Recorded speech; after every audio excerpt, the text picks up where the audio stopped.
Ryan Shtuka is a 20-year-old Canadian man who mysteriously vanished from the Sun Peaks Resort Village in British Columbia on February 17, 2018. Despite immense volunteer efforts and extensive law enforcement investigations, his disappearance remains an unsolved missing persons case with no traces or clues ever recovered. You're listening to Lurking in the Shadows.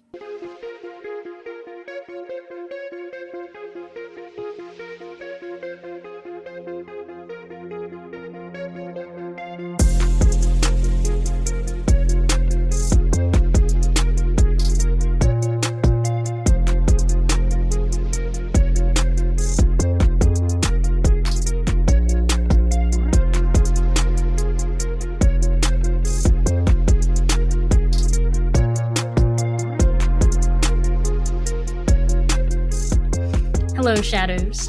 Hello, everybody. Got another episode for you today. Yes. Can you believe we're going into peak summer already? I know. I think, isn't today the first day of summer? Is officially? it? Would it be? When we're recording this? I don't know. I don't pay attention to that stuff, but maybe. Possibly. I think it is. Well, that's crazy. Yeah. It surely feels like summer, so. It does, yeah. Yeah.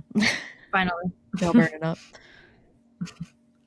Well, I got a mysterious disappearance today. Haven't done one of these in a little bit. I was going to say, I didn't think that we had covered one of those in a hot minute. That's mostly your wheelhouse, but. Yeah.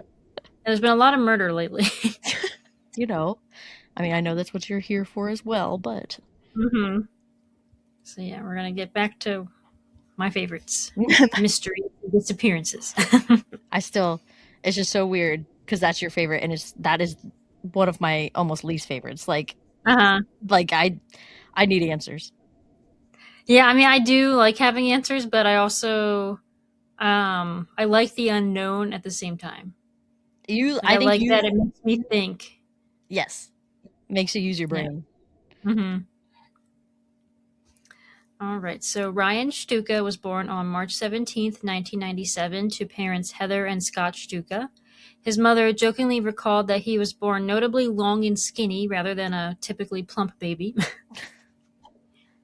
He eventually grew into a tall, lean young man with blonde hair and brown eyes. The Shtuka family initially lived in Edmonton, Alberta, before relocating to the small, tight-knit community of Beaumont, Alberta, when Ryan was young. And shout out to our number one fan, Steph in Canada. Hell yeah, let's go. Let's go, Canada! Ryan was the eldest of 3 children. He grew up alongside his 2 sisters, Jordan, who is 3 years younger, and Juliana, 8 years younger.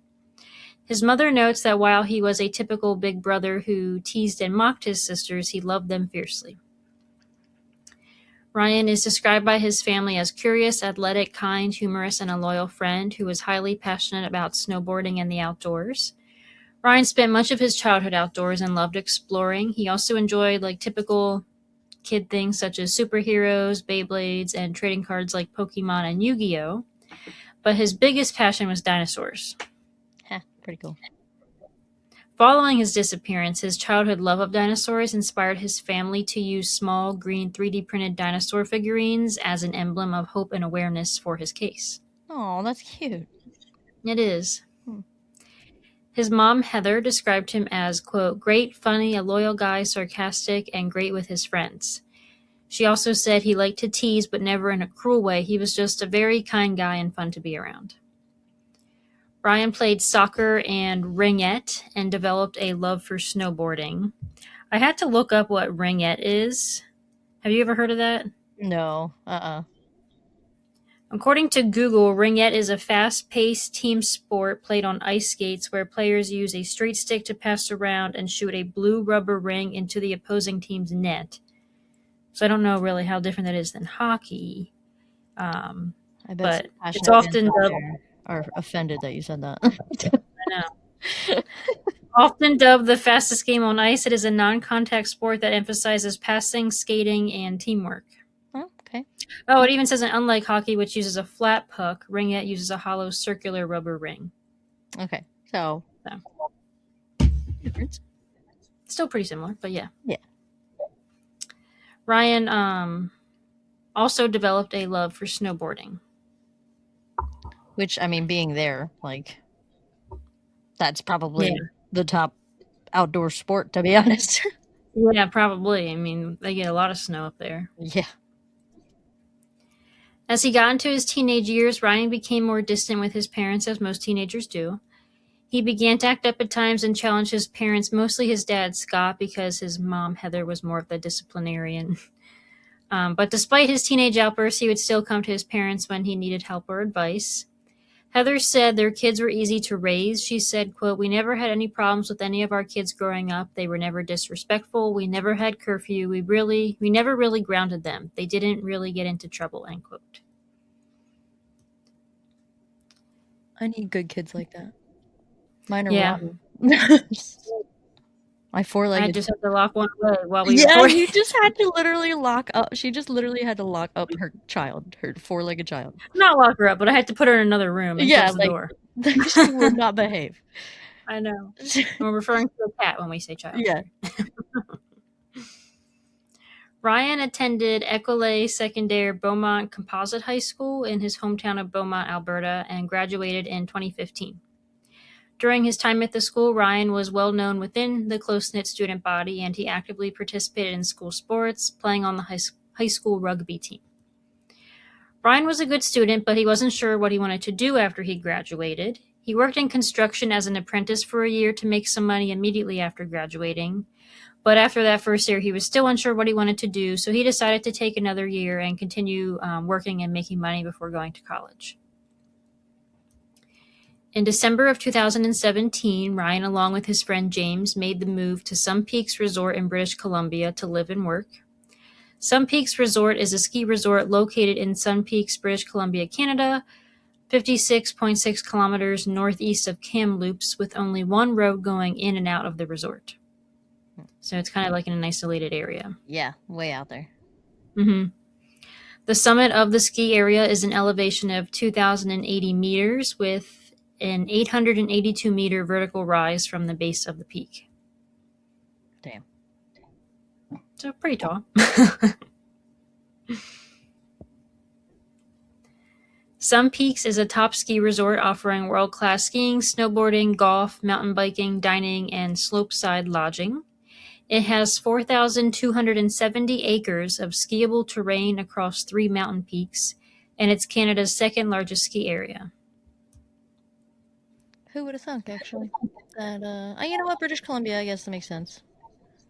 For out that way. You know, because also I feel like there's a lot of skiing. Well, there's a lot of skiing up north as well and snowboarding, but out west, huge thing as well. Yeah. British Columbia is more out west in Canada. Yeah. Sun Peaks has a population of just 600 permanent residents, but regularly hosts over 250,000 winter visitors each year. So in the off season, there's only 600 people there. Oh my God, that's crazy. It is crazy. It's way out there, so. Mm-hmm. Yeah, so it's like an everybody knows everybody type of town. Ryan worked as a seasonal lift operator, also called a lifty, in the lift department at Sun Peaks Resort. He spent his season operating and managing the Village Platter and Village Carpet surface lifts, which are located near the base of the resort village. When he wasn't working or hanging out with his friends, he loved to hit the slopes on his snowboard and was known to hit the hills early in the morning before his shifts. Ryan shared a rental cabin with James and 4 other seasonal resort workers. So it's kind of a good or a nice little situation they got going on there. I was gonna say, it does sound like he's living the life. He has to wake up, do something he's passionate about, and then work doing something he's passionate about. Yeah, and then still get to enjoy it on his time off or even before his shift. Ryan Shtuka's final work shift occurred on Friday, February 16th, 2018, just hours before he vanished. It was a standard routine day that gave no indication of anything being wrong. His shift ended at 7 o'clock p.m., at which point he clocked out and headed back to the cabin he shared with his roommates. He had plans with his roommates James, Kristen, Chris, and some other friends that evening, so before going home, he stopped at a bank to take out money to buy some alcohol. They all had a few beers before heading to, I don't know if it's Masa or Mesa's Bar and Grill around 8:30 p.m., then to Bottoms, a popular local bar, for a silent disco night around 9:30 p.m. And there's a photo of him from that night at the silent disco. Yeah. He's like wearing headphones, holding a glass cup, smiling. So he looks like he's having a good time. Good. I don't think I could ever go to a silent disco. I don't think I can. I don't think I I could do it. don't. It would be. I would feel weird. I've had an opportunity to, and I did not partake. So Yeah, I don't think I would enjoy something like that. Everyone's just like vibing to something different, so everyone's gonna be like dancing differently. I don't know. It's just weird. I don't know. I want us to enjoy the music together. Yeah, yeah. They all had a great time. There were no reports of like any issues or arguments or anything like that. After the silent disco, the group headed to the lower village back to staffing quarters located on Burfield Drive, where the party continued around midnight. There was alcohol and MDMA being used, which Ryan partook in. Oh. Yes. Yeah, that's a trip. Yeah. Literally. Most of the people at the house party had to work the next morning, so it was more of like a laid back, friends chilling type of vibe rather than like a true party. A heavy winter storm was moving in, so James decided to head back to their cabin around 1:30 in the morning, which was only a 5-minute walk away. Two of Ryan's other roommates, Chris and Kristen, decided to head out around 2:10 a.m. Ryan was standing by the front door putting on his coat and shoes, so Kristen and Chris assumed he would just follow after them, but they didn't actually wait for him. So 2:12 a.m. kind of marks the point of his disappearance because he was seen leaving the house after Chris and Kristen, but he never catches up with them or arrives back at their cabin. So it's February in Canada. The temp that night was -20 Celsius or -4 Fahrenheit. That's disgusting. And there was snow falling on top of the 18 feet of snow already piled on the sides of the road from when it had been plowed. So there's like 18-foot piles of snow on the sides of the road. Yeah. And there's another storm coming through. That's crazy. That's a crazy amount of snow. Yeah. And crazy temperature to be walking home in. Yes. Oh, that's disgusting. I don't know how Canadians do it. This resort is kind of in an isolated area, so there are no street lights on that road that goes in and out. But we have to also remember, like, Ryan lived here, and he literally walked this road every single day. Yeah. I mean, he should be familiar with it, but... Yeah. Later that morning of February 17th, Ryan never shows up for work. Initially, his boss figured that he was running a little late because he would often show up late due to hitting the slopes before his shift, but he never actually shows up for work. Missing work, especially without calling in first, is very out of character for Ryan. Ryan's boss contacted his roommate, James, around 7 p.m. to let him know that Ryan never came in for his shift that day. James checked Ryan's room, but his bed was empty and looked like he had never even come home after the party. James called all of their friends to check if anyone had seen or heard from Ryan, but no one had. He even called local hospitals in case Ryan was injured, but none of the nearby hospitals had a record of him being there. So this is when James decided to call the Royal Canadian Mounted Police, or RCMP, to report Ryan as a missing person around 8:47 p.m. Heather and Scott, his parents, were also notified, and they immediately traveled the 9.5-hour drive to Sun Peaks to meet with the police about Ryan's disappearance. What a heart-wrenching drive that must have been. 9.5 hours. Yeah. Your child is missing. Yeah, then there's nothing else you can do. Just keep driving. Yeah. Mm-hmm. And all that time that's going by as you're driving. Yeah, that'd drive you insane. Mm-hmm. The initial search for Ryan Shtuka was a massive, immediate operation that faced extreme environmental obstacles. Because he was a reliable employee, the alarm was raised within roughly 12 hours of his disappearance. So this sparked a multi-layered rescue effort that quickly evolved into one of the largest missing person searches in British Columbia's history. Searchers focused their immediate efforts directly on the short route between the house party on Burfield Drive and Ryan's cabin, which, like I said, it's only 5 minutes apart. A severe winter storm had dumped a massive layer of fresh, heavy snow at the time Ryan walked outside, so this completely erased any potential footprints, tracks, or drop marks that might have indicated which way he went. Yeah, that's the damnedest thing about snow. You know, like I know.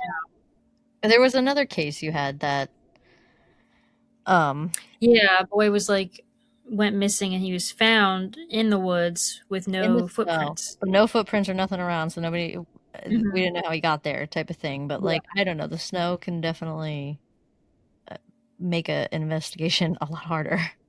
Yeah. The RCMP immediately urged all Sun Peaks residents to search their own properties. Homeowners were asked to thoroughly check garages, crawl spaces, unlocked vehicles, and sheds operating under the theory that a disoriented Ryan may have crawled inside to seek shelter from the sub-zero temperatures. As the days progressed, the search rapidly scaled up to incorporate heavily specialized tools and personnel. The RCMP utilized their Air Force helicopter, infrared equipment drones, and local snowmobiles to scout the steep forested terrain from above.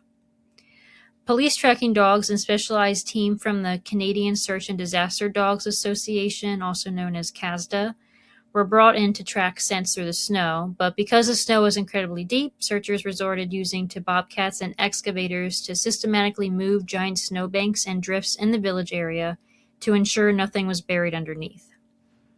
Wow, what a huge operation they were sitting there doing. Yeah. Mm-hmm. Yeah, I mean, because time is not on their side with those temperatures. Like, if he's out there, you got to find him. Yeah. A police dive team was also brought in to check nearby frozen or semi frozen bodies of water and deep drainage gullies. So they're using, like, sounds like all the resources they have. Yeah. After these first few searches were conducted, the RCMP had halted searching for Ryan because they said that with the temperatures and terrain, there is pretty much no chance of them finding him alive outside in the elements. No, there really isn't. It doesn't matter at those temperatures. If he had the most winter gear on outside at night overnight, he's just not going to make it. Yeah. And it didn't sound like he was dressed very well. He just had like a little jacket and his jeans that he Yeah. was wearing. Yeah. So Ryan's parents, Heather and Scott Shtuka, took the searches into their own hands and they basically moved to Sun Peaks to coordinate a grassroots search driven heavily by social media appeals. And it worked because a massive wave of volunteers arrived at the mountain. Between 40 to 60 search and rescue professionals worked alongside hundreds of civilian volunteers. That's awesome. They conducted, yeah, they conducted tight shoulder-to-shoulder grid searches through the dense snow-heavy wilderness bordering the resort.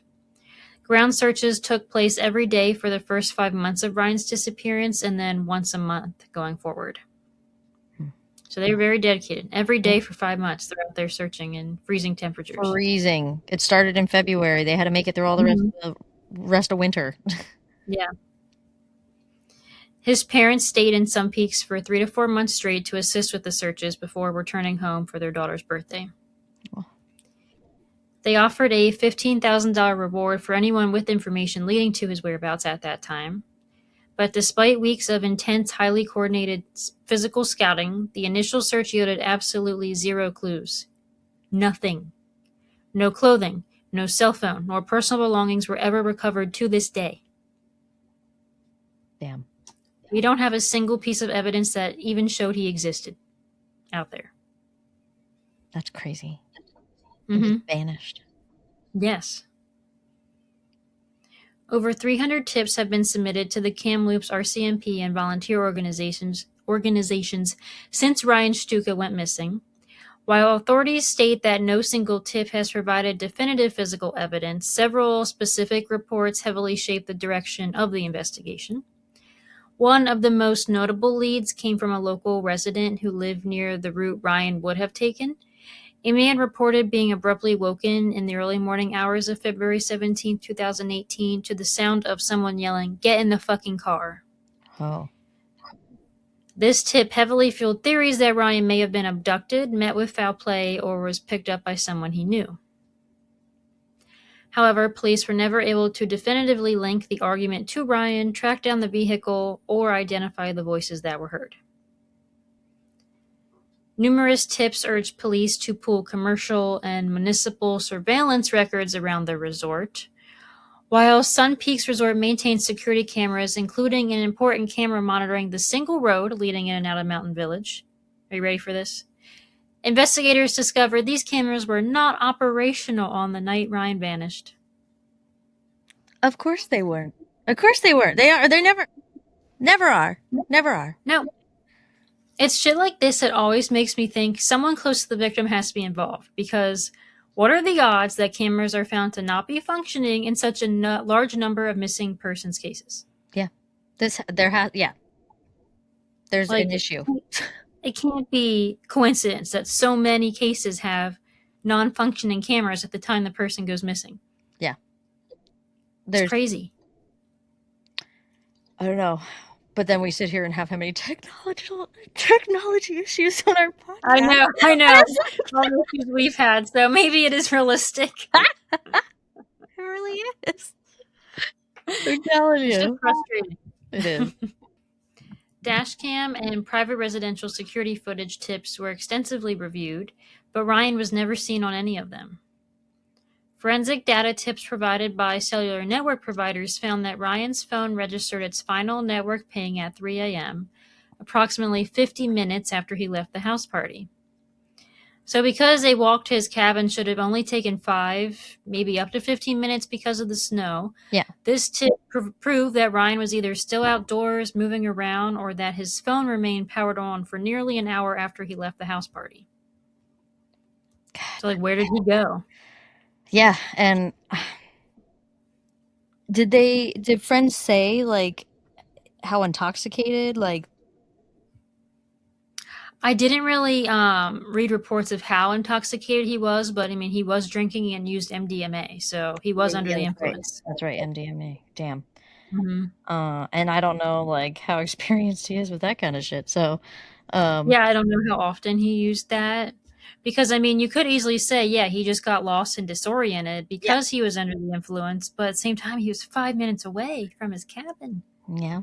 It's very sad. Yeah, but Kirsten, you gotta think, some people get home from the bar and can't even make it to their beds or drugged up. Yeah, that's true. So, I think it is possible. I do. Yeah, it's certainly possible. It's just why is there no evidence? Why... we didn't find anything.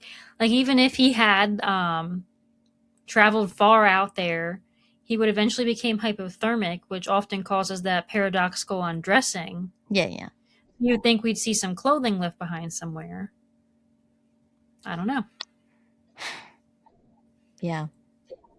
I don't know. Because then I could sit here and also be like, there's some big animals out there. Middle of winter, too. Mm-hmm. Yeah. Scary animals. That's Canada. They got some big animals up there. Yeah. Bobcats. Yeah. Yeah, all those creatures that could get you. There are ones that are hunting in the night, Mm-hmm. Yeah, there's a lot of possibilities. Yeah. In the initial weeks, tips from the public regarding possible hiding places prompted the RCMP to issue a directive. Acting on concerns that a freezing individual would seek shelter, they again reminded everyone to check any crawl spaces or any thing that they might have where someone could go in and hide from the temperatures. Yeah. Every checked structure unfortunately came up empty, though. Even in the summer, when the snow was melted and terrain was visible, nothing was ever found. No remains, nothing. If he was out there, we'd have his body. There would be remains. Somewhere. So where is...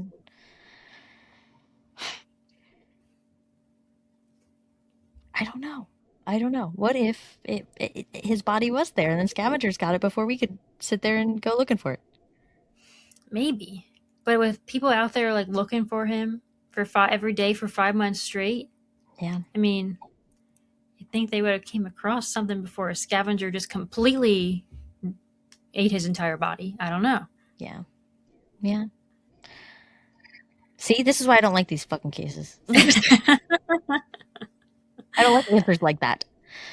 I don't like that our final answer is not a final answer. Yeah. Mm-hmm. See, I mean, initially, I feel like it's obvious to think, well, clearly he got lost and succumbed to the elements, but still no remains all these years later, even after the snow has melted every single year. I feel like foul play has to be the answer. Well, I do think especially in my mind, the weight of his cell phone was on for how much longer. That yeah, maybe it is the theory of like being taken or something. Yeah. I mean, unless he did somehow travel like miles away in the freezing temperatures and his remains are just somewhere far away that hasn't been searched. Yeah. I don't know. Yeah. Because Sounds it like just makes you wonder, like, how under the influence was he? How yeah. disoriented would he have been at this time?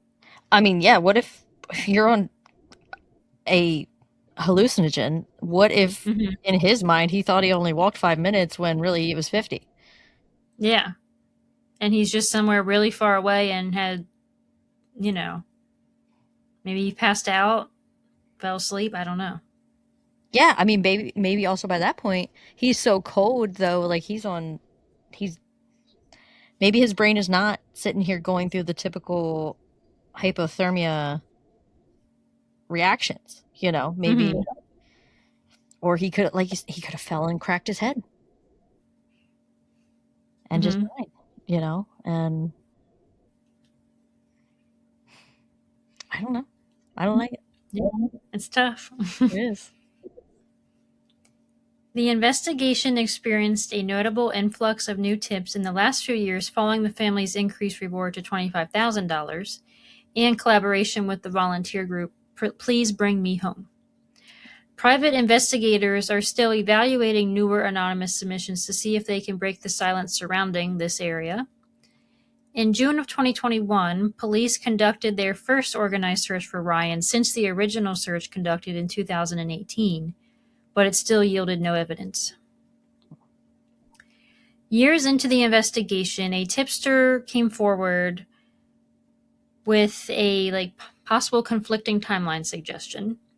It proposed that Ryan may have actually walked out of the house party earlier, closer to 1:30 in the morning. So this alternative timeline generated a theory that Ryan was spotted in the Fairways Drive area trying to find food before village businesses closed down at 2 a.m. So if that's true, it means he did not head straight home, widening the potential geographic search radius significantly. Like I said, I don't know how far out they searched. Like, did they? Because I know they originally did the immediate radius, but did they check miles away? I don't know. Yeah. I feel like also could they even check miles away? Right. I feel like That Canada is so vast, and this area is more, like, I don't know what's the word. well, I feel like the It's terrain like and so stuff. farther out there.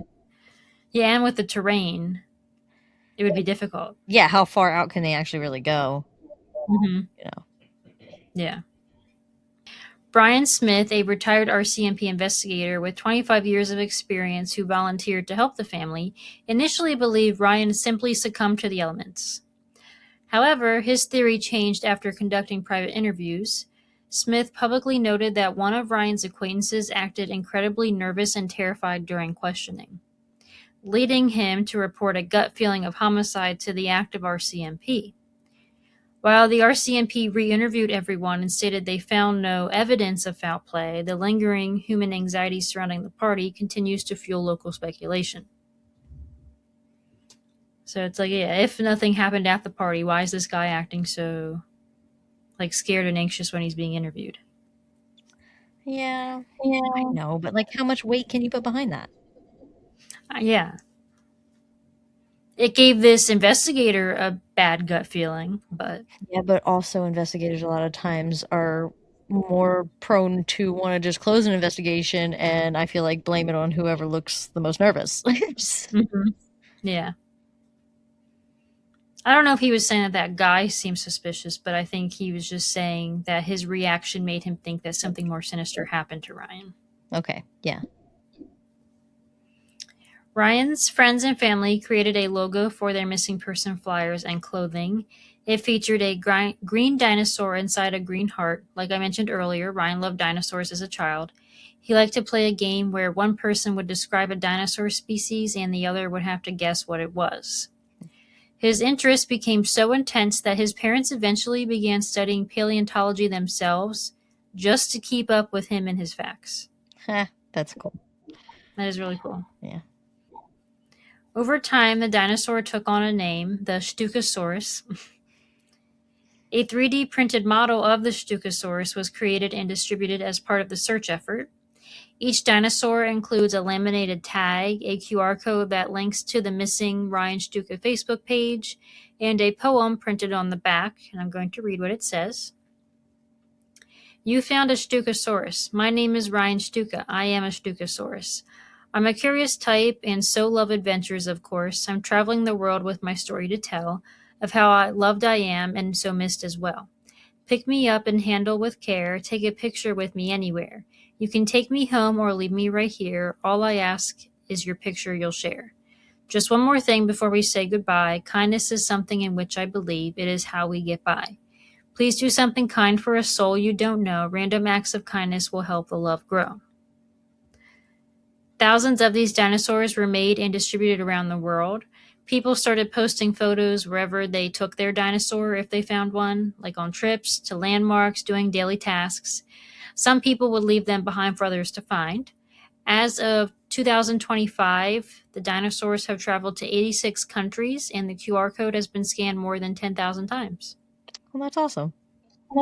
Yeah, so it's like a unique way of getting his story out there. That is, yeah. So, what are some theories in this case? The Kamloops RCMP do not have a single definitive theory, but they maintain an open investigation that treats three primary scenarios as possibilities. Officially, police state that there is no direct evidence of foul play or criminal activity, but they have never ruled it out due to the literally complete lack of evidence in this case. So the first theory is accidental exposure. Investigators strongly focused on the possibility that Ryan was intoxicated, became disoriented in the blinding snowstorm, wandered off the path, and succumbed to the elements. The dense wilderness and steep terrain surrounding some peaks can easily trap or disorient someone at night. He may have fallen into a deep ravine, a drainage culvert, or a tree well, which is the dangerous loose snow pocket at the base of an evergreen tree. This remains a highly plausible scenario, though it is confounded by the fact that after years of intense spring snow melts, canine tracking, and hiker sweeps have never turned up a single piece of his clothing, his phone, or his body. Damn. So that's a likely scenario to a point, but then you're like, well, then where's his body? Yeah. If he fell and was buried under the snow, we'd have his body, and it would probably be preserved because of the cold temperatures. Yeah. Honestly. It would likely not just be bones. Yeah. Number 2 is a hit and run accident. This theory suggests Ryan was accidentally struck by a vehicle, such as a passenger car, a snowplow, or heavy resort grooming equipment navigating the snow, or navigating the low visibility storm on Burfield Drive. Panicked by the accident, the driver may have loaded Ryan into the vehicle and transported his body far off the mountain to conceal the crime. So this would explain why police tracking dogs lost his scent and why no physical evidence was ever found on the road. So, I mean, I feel like that's possible. It is. It is. It definitely No is. storm coming through. There's no lights on the road. You can't see. It would give a little more fuel to the guy being nervous, like he knew something happened to him. Yeah, that's possible. Yeah. You know,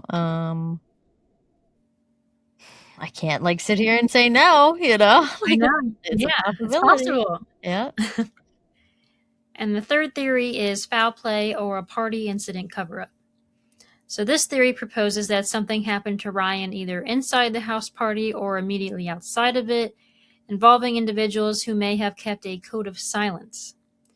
Early in the case, a private investigator suggested homicide based on interviews with a fearful acquaintance, like I mentioned. Some online speculation also questioned if drug activity was involved. His mother, Heather Shtuka, though, firmly debunked this. She said that Ryan had clean, active finances with no unexplained debts or income. So I guess she's saying, she doesn't think he would be a drug dealer type of thing. Yeah, he wasn't, involved in those kind of activities. Yeah. The Kamloops RCMP interviewed everyone at the party extensively and stated they found no credible evidence or signs of a struggle to support a criminal or suspicious event. Because the Kamloops RCMP have reached a standstill with the physical landscape, they treat this case as a missing person investigation. They believe the resolution depends entirely on human information rather than physical searches. At this point, absolutely. Yeah. So yeah, the party theory is also, I guess, maybe if Ryan was the last person or one of the last people left, maybe something did happen. Maybe he overdosed. I don't know. I think, I mean, we don't know the type of people that were at that party. So, I mean, if that happened, maybe they are shady people. Mm-hmm. And also, I mean, this is a small town. Yeah. So I also do feel like secrets could be held as well. Mm-hmm. Yeah, for sure. I think that a small town could also hold those secrets too. Mm-hmm. Like they could, if something like that happened, I think that that could be a secret that people would keep. Yeah, the very small population. Yeah. It's possible. So again, another theory that I think is possible. Mm-hmm. That was like that one case I covered. I think I titled it "Secrets in Silver Valley," where those 3 mysterious teenagers died. But in that case, it also seems like people are hiding something too. Yeah. Especially in small towns. Yeah, and it was a small town. Mm-hmm. Yeah. But yeah, I think this is one of the very few cases we've shown where there's literally zero evidence. No. Zero. Yeah. I got no ideas. Me either. Except for at this point, he could have been abducted by aliens. yeah, I was gonna say that too. Yeah, he literally. My shirt is fitting for this episode. Yeah, that's what you were. That's your theory. That's why you wear the shirt. There's aliens. Yeah, I mean it's possible. Anything's possible at this point because we have nothing. Yeah, I do feel like we have all the theories have some kind of weight to them in some way. Mm-hmm. For sure. Yeah. The Kamloops RCMP continues to urge anyone with information, no matter how small or seemingly insignificant, to come forward. If you know anything about the disappearance of Ryan Shtuka, you can call the Kamloops RCMP at 1-250-828-3000 or submit an anonymous tip to Crime Stoppers at 1-800-222-TIPS, which is 8477. Or if you want to reach out to Ryan's parents directly with non-critical details, you can contact them at Find Ryan Shtuka, which is SHTUKA, at gmail.com, or fill out the contact form directly on the official Missing Ryan Shtuka website that we will link in the show notes below. At the time of his disappearance, Ryan Shtuka was 6 feet tall, 180 pounds, with brown eyes and blonde hair. He was last seen wearing dark jeans, a gray-white shirt, a blue coat, and a burgundy baseball cap. His mom actually wrote a memoir about the disappearance of Ryan titled Missing from Me.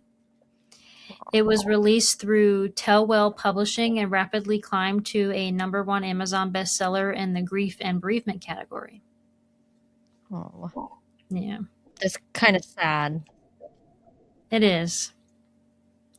The memoir specifically captures the emotional and logistical whirlwind of the first 12 months following Ryan's disappearance, specifically covering the time frame from February 17, 2018 until February 17, 2019.